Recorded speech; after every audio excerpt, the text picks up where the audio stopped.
And joining me now, John Podesta, the Hillary Clinton campaign chairman. He also previously served as Bill Clinton's chief of staff and as a counselor to President Obama. John, we very much appreciate the time this morning. Want to take you back, though, one day. It was a day that began with plenty of chaos but ended with a standing ovation for Bernie Sanders. So let's start with the former candidate himself. There was a lot of concern, a sense of the unknown as to how he might bridge the gap between his followers and those of Hillary Clinton. Do you think he did enough?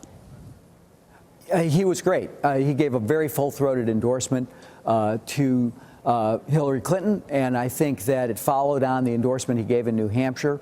I think he really made the case that she was the right person, that she would be a strong progressive president, and the contrast to Donald Trump couldn't be starker. So he did what he needed to do, talking directly to his supporters. There was a lot of feeling and emotion in the hall throughout the day and into the night, but I think that Senator Sanders was, did a great job of raising the stakes, telling people what was at stake, and moving forward.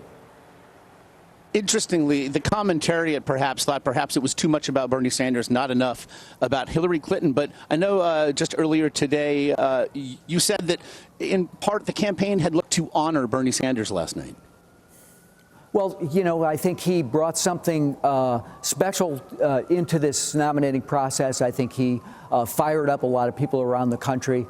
He's been doing that for a very long time. His message, really caught on. I've known him for many, many years. And I think that his argument about creating a more inclusive economy is at the heart of our campaign.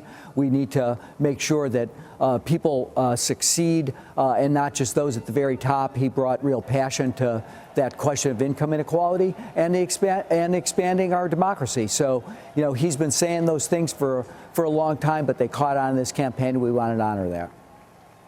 And John, because this is a 4-day exercise in optics and crafting a narrative, telling a story, it seemed that even with the powerhouse list of speakers last night, the real inflection point came from the First Lady, Michelle Obama.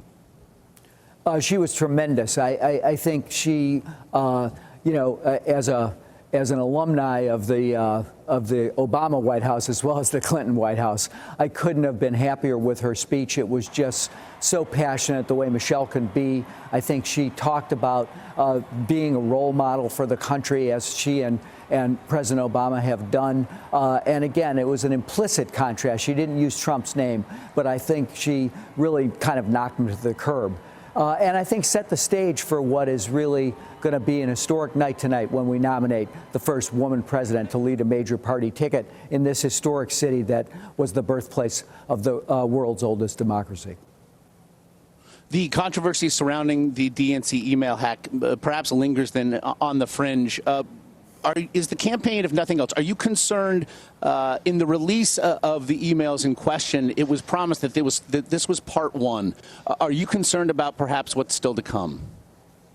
When you're dealing with a foreign military intelligence service, as most of the experts seem to have concluded did the hack, you never know what's coming next. You never even know whether what they're putting out is real.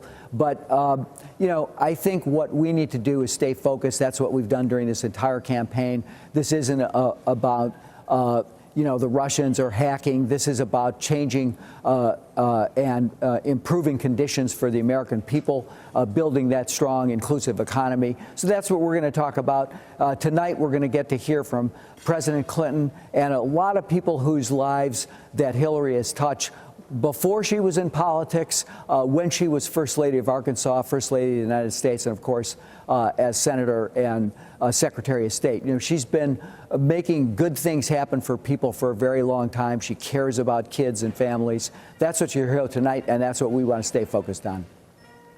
And again, as we do see the first woman nominated at the top of a major party in history, again, you mentioned that we will hear from her husband, a potential first gentleman in Bill Clinton. What can we expect from him tonight? Well, look, I think no one can really tell the story of her life better than he can. They've kind of lived it together, but he knows her again, from the day she left law school, fighting for kids with disabilities to get into school, fighting for juveniles who are housed with adults in prisons in South Carolina, fighting to desegregate schools in the South, all the way up through her time as First Lady, expanding health care for children, as a U.S. Senator in the wake of the attacks in 9/11, providing the kind of care that people needed.